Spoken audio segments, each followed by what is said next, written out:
پھر لوگ لکھتے ہیں مولوی کو کہہ دو غسل دے دو، تو مولوی کو حکمران بھی بناؤ، وہ آرڈر جاری کر دے گا کہ غسل ہوگا، جنازہ بھی پڑھائے گا۔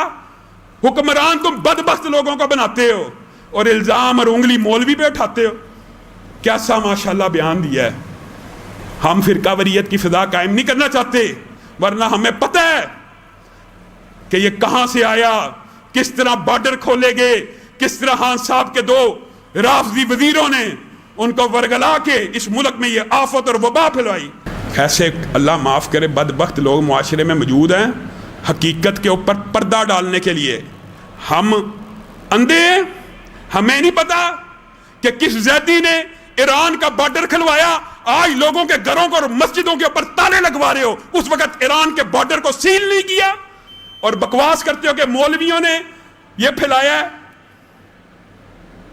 مسجدوں کے دشمن چائنا میں کون سی مسجد سے پھیلا بتائیے، اٹلی میں کون سی مسجد سے پھیلا ہے؟ جن اسلامی ممالک میں نماز قائم ہے نا، آج بھی سٹیٹکس اٹھائیے، مسلم ممالک کو اللہ تعالیٰ نے ابھی اس وبا سے محفوظ رکھا ہوا ہے۔ کفر کے اوپر حرام، اور پھر یہ بھی بات دکھ ہوتا ہے، حرام تو مسلم ممالک نے نہیں چھوڑا۔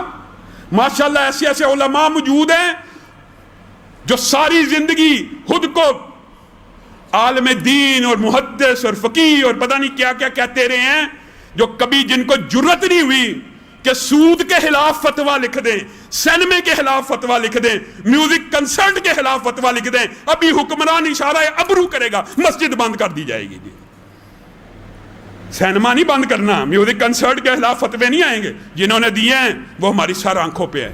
لیکن آپ خود مطالعہ کیجئے، وہ علماء جو کنسرٹ، میوزک پروگراموں، بدکاری اور فحاشی کے اڈوں کے خلاف فتوے نہیں دے سکتے، وہ مسجد بند کرنے کا فتویٰ سب سے پہلے دیں گے۔